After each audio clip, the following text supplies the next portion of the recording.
welcome back. It's a beautiful day. It's Miss Clap Rich coming to you from another room in my beautiful home. And I'm excited to show you my beautiful guest all the way from Africa.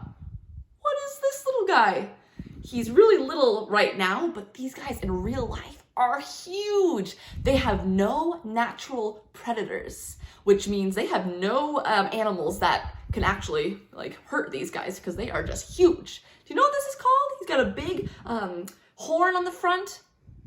That's right, a rhino, or a rhinoceros is his full name. Should we see what his name is on the tag? Oh, they call him Spike. Must be because of that spiky horn on the front. Here's the little poem about him, ready? Spike the rhino likes to stampede, which means to run really fast. He's the bruiser that you need. Gentle to birds on his back, and Spike, you can be his friend if you like. That's what's really interesting about rhinos. They're more kind of creatures that like to be alone, but they often travel with a little bird on their back. The little bird eats all the little bugs and insects that like to travel on the rhino also. So that's kind of a unique little friendship. A big, big rhino and a tiny little bird. So we'll say bye to Spike. He's gonna join us a little later. And I actually wanted to show you something that I found on my walk today. Can you see these little guys? Look at that. It's on the end of the branch. Do you know what those are called? Those are called pussy willows. It's kind of a funny name. They are so soft. As I was walking, I noticed most trees don't have pussy willows yet, but a few of them do. That means that spring is coming. Pussy willows are the little, kind of like a little bud before the flower and starts to bloom on the end of the branch. So when you see these, you know that spring is coming. I was kind of hesitant to break this off the tree because I wanted these to grow, but I really wanted to show you what they look like. So I would encourage you not to tear it off the tree, but go ahead and feel them. They're so soft. So this goes along with the card that we're going to talk about today, which is called Bending Branch, from the same little group of cards that we've been doing every day. On here it says, stand tall and breathe in. Bring your arms above your head and bend left and right to stretch each side while breathing. So I'll set this down, ready? We're gonna pretend like we're a branch. Maybe we have little pussy willows that are getting ready to bloom on us, and we're gonna bend all the way to the left. And then the other side. You know what that does? You can do it a couple times. Do it as many times as you like. You know what that does for us? Breathing helps to bring you into the moment that we're in, so you're less stressed about all the crazy stuff that's happening. And also when you're stretching, it gets rid of tension, and if your body's feeling frustrated or upset about anything, it kind of gets rid of that and it feels really nice. Also, it's cool when you think about bending like a branch. See how it's flexible? It doesn't bend and just snap off and break. That means that no matter what happens in life, you can just kind of go with the flow. Just because something bad happens doesn't mean it will break you. You can just go with the flow and just bend like a branch. Okay, we're gonna get into today's activities, but I wanted to add 2 leaves to our thankful tree. You know what I'm adding today is good sleep. I am so thankful for a good night's sleep, because you know that on the nights where you have trouble sleeping, that really is no fun at all. So you gotta be thankful when we do get good sleep. And you know what else I'm thankful for? Cloudy days.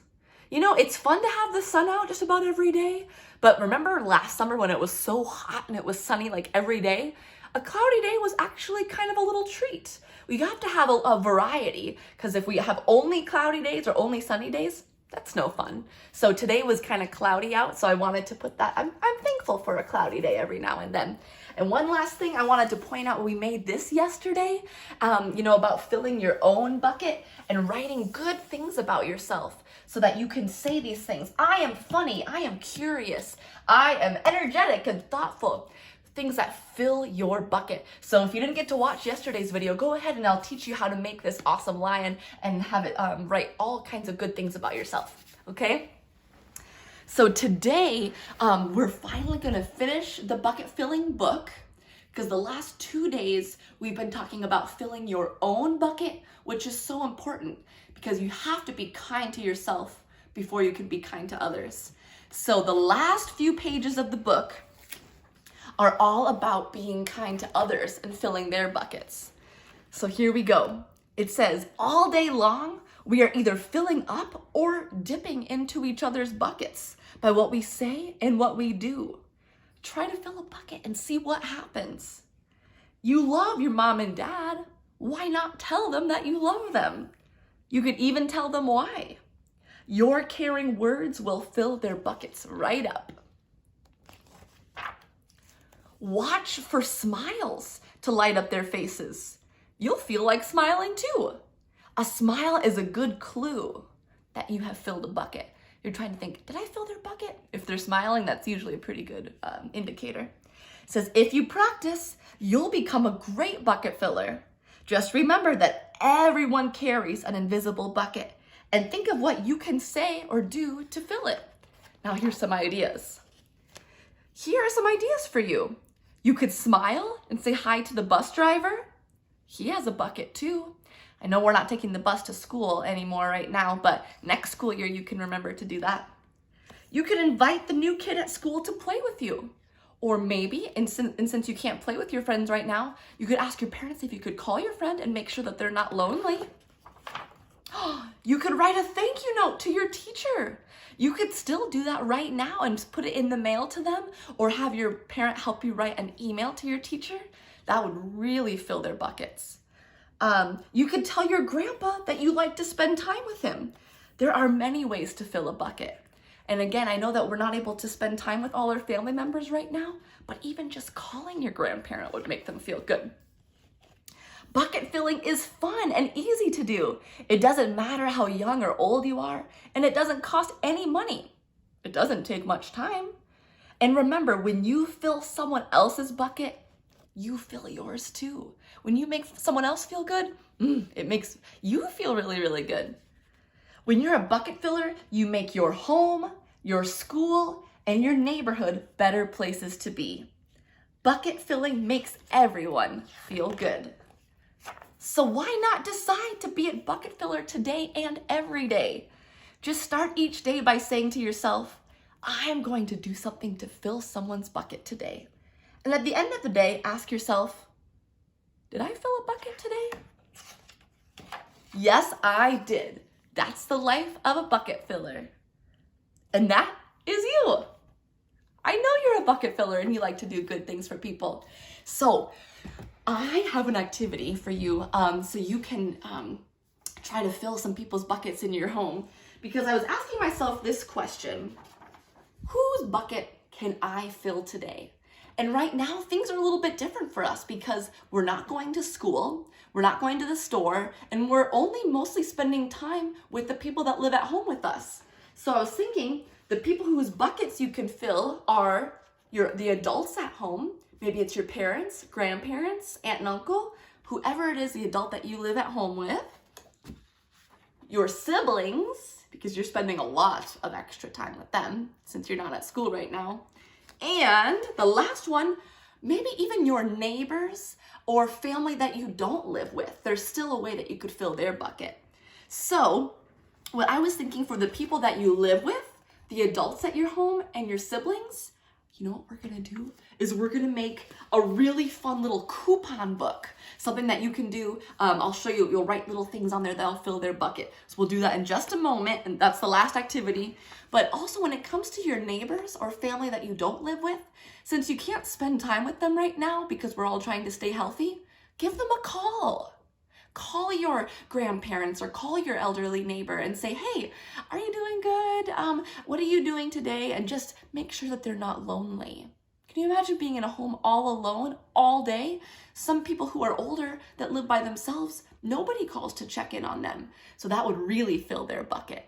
Maybe you could even ask your parents if you could drop off some cookies on their doorstep, but make sure you don't go inside, or write a little note to them and leave it for them. Ask your parents something you could do to make your neighbors feel good or family that you don't live with. Okay, on to our last activity, which is the coupon book. Because as I'm thinking, you're spending a lot of time with your siblings, and maybe your little siblings really, really want to play a game with you, and sometimes you don't really feel like it, or maybe your parents really want you to do some chores and you don't really feel like it. But when you do those things for them, it fills their bucket. So just for fun, you could write a little coupon book that says different things that would help them feel good. So if you made a booklet for your siblings, maybe you would write down on a little coupon, one board game together. And you can decorate these and make them look fancier if you want to. You can put a little smiley face on there. That could be one of them. You'll give them this, and then whenever it is that they want to play a board game with you, then they'll use up one of their little tickets and give it to you, and it's like a little coupon for them to use up. How about one for your parents? Could be, I will make your bed for a week or for a day. Let's see. I will make your bed for 1 week. I know that seems like a long time, but that would be really nice. It only takes you a few seconds. This is one you could give to anybody in your home. It would just take you a few seconds to make one of your family members' beds for a week. Just go, make their bed for them. Wouldn't that make them feel good? Let's do 2 more. I wrote down ideas before we started. How about one giant hug? That's a good one. I'll put 2 smiley faces on this one. One giant hug. So then anytime someone in your family wants a big hug, maybe they can just give you one anyway, but they could use up one of their coupons and say, I'm using my coupon today, give me a big hug, and that would really fill their bucket. How about, ooh, this is a good one. One day as king of the remote control on the TV. That would be really generous if you gave that to one of your parents or one of your siblings. You gave this to them, and then they could use it up whenever they want and say, hey, I'm gonna use up my ticket today. And then you can say, you know what? I know that's gonna make you happy, so I'm happy to let you have the remote control today. We'll watch what you wanna watch. So be creative. Think of some ways that you could make members of your family feel happy. A couple others that I had written down, like do 1 week of no trash duty. Take the trash out for one of your family members. Or what about 1 hour of quiet time? Maybe your siblings, or like you always want to play with your siblings, but instead you say, you know what, I'm going to give you a coupon. Whenever you want 1 whole hour to yourself and I won't bother you, you can use up that coupon. So be creative. And if you want to, you could put all your coupons together. You could staple it on the side or wrap a little ribbon around it, or you could just give it like this if you don't have any of those things. And maybe you could write one little cover for the coupon book, and you could write, let's see, coupon book, and you could put because I love you. And again, you can decorate this more if you want, but coupon book, because I love you. And you'll put those coupons together and give it to someone in your family, and that will totally fill their bucket. So don't be afraid to comment with some ideas and let me know what you're doing for your coupon book and how you're filling people's buckets today. All right, so Spike and I are gonna say goodbye, and we're continuing to make a video every single day. So tomorrow we'll be seeing you again, and please know how much I miss you and I care about you, and you truly are amazing exactly as you are. And we'll see you tomorrow, okay? Have a great day.